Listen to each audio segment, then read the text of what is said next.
Closely wedged between other islands of Indonesia lies Bali, a small volcanic island with mountains towering 10,000 feet above the sea.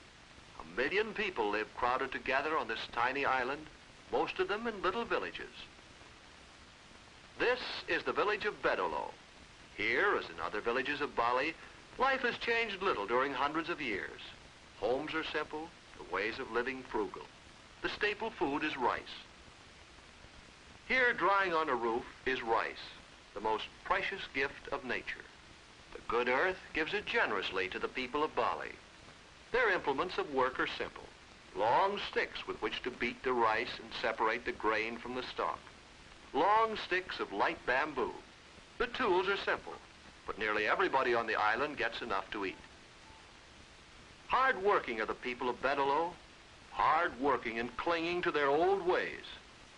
The women of Bedolo perpetuate the time-honored craft of spinning. Using the same tools as their ancestors, they fashion garments for the coming festival of the New Year. Their looms and spinning wheels were made by village craftsmen. The patterns woven into the ceremonial scarves and sarongs, along with the skill of weaving, have been passed on from mother to daughter. And with them, the secret of making rich, colorful vegetable dyes. The art of carving masks is also time-honored and respected in the village. Ceremonial masks carved out of the native wood are appropriately painted for dance rituals. In Bedolo, the most important person is the village priest. He has the knowledge, skill, and right to perform religious ceremonies, to interpret the meaning of signs and omens, and to conduct services. Just now, he is ready to perform the important ceremony of passage. Passage of this boy from boyhood to manhood. The boy is carried on his father's back to the village shrine. In the presence of his family and neighbors, he will become a man. With these symbolic motions, the priest accepts a new citizen in the name of the village. Now, coming out from the shrine, the boy is still self-conscious in his new role, but soon he will learn the duties of men in the village. This is a hot and humid island. Rains cause mountain streams to swell with water. Water that the people of Bedolo have learned to control and use for irrigating the fields and terraces. This is the season for planting the young shoots of rice. Here, people believe in carrying on customs inherited from their forefathers. It is custom in Bedolo that every project shall be regarded the common responsibility of the entire village. Although land is owned individually, the planting of rice is performed by the whole village under the rule of suku-duku. Suku-duku, all working together, first in one man's field, then in the field of his neighbor, till all the planting is done. Working together in planting and reaping the harvest.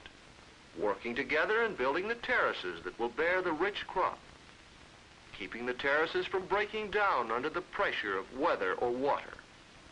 Never ceasing to take care of the precious fertile soil, which needs constant attention so that the tropical weeds will not creep over the planted acres. Rich are the colors of nature in Bali. Numerous are the native flowers. Brilliant like this orchid, or graceful like these water plants that have inspired many patterns on the ceremonial scarves and sarongs. Flowers also play their part in the dress of the women. Here, a young maiden is getting ready for a trip to town. She shapes her hair as tradition demands. She decorates the thick black hair with flowers. Flowers arranged in a special way to make her look beautiful, to indicate her standing in the village, and to please the gods. The gods she has been taught never to forget. She offers them an arrangement of flowers. Now she feels that she will be protected from evil on her journey. In long lines, the women file off to market in a town nearby. Heavy loads balance gracefully on their heads. The marketplace bristles with activity. People from many villages meet in the market square. Red peppers are among the ingredients required for a good Balinese meal. Hot red peppers. and even hotter green peppers for the rice dishes of Bali, and onions to improve the flavor. Juicy limes and flowers will make good salad. Wrapped in banana leaves, the merchandise is passed from hand to hand by patient women traders. While many kinds of fruits are sold and bartered, news is exchanged on the busy market square. Overhead in the village and on the way to market, people have placed religious symbols to remind them of the presence of their gods. Small symbols for local gods, large offerings of flowers for the mighty gods of the island. With great skill and fine sense for color, the Balinese prepare their religious offerings.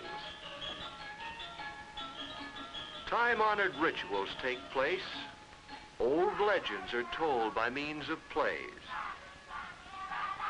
In this legend, the struggle between good and evil is acted out.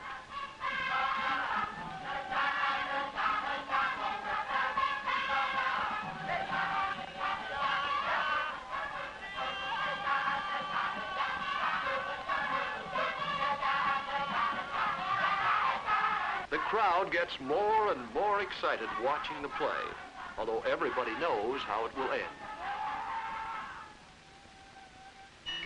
Once a year, the villagers of Bedalo join neighbors from far and near across the island on the journey to a temple overlooking the ocean, a temple built on a picturesque bluff above the white surf.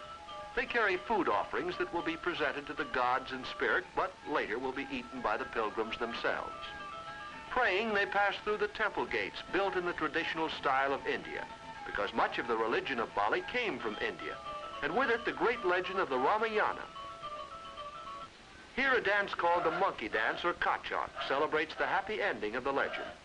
In the story, Queen Sita, the beautiful wife of the holy King Rama, is kept prisoner in the castle of the demon Ravana. The monkeys helped King Rama to defeat the demons of Ravana and to liberate his queen.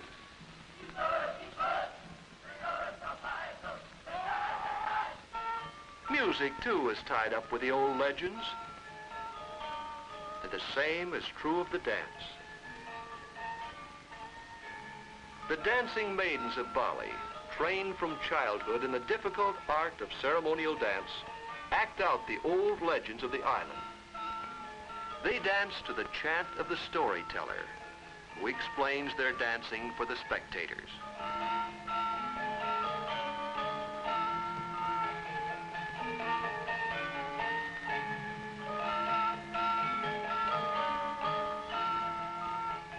In spite of the many holidays and ceremonies, the work must go on in the village of Bedalo. The rice is yellowed to ripeness and will soon be ready for harvesting. Harvesting by all the villagers together. But first, the goddess of rice must be thanked with the first sheaf of rice and flowers. Each man in his shrine pays tribute to the goddess. Each in his own way expresses his humble thanks. And then harvesting. Harvesting sukuduku by working together to take the precious grain from this field to the village, to select the best grain for new seedlings. Carefully, workers pull stalk after stalk. They believe that this will please the goddess, whose hair the rice is supposed to be. Carefully, they gather the rice so little of it will be lost.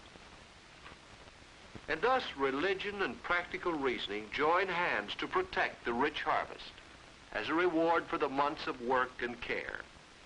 And while this field is being harvested, other fields are growing a new crop.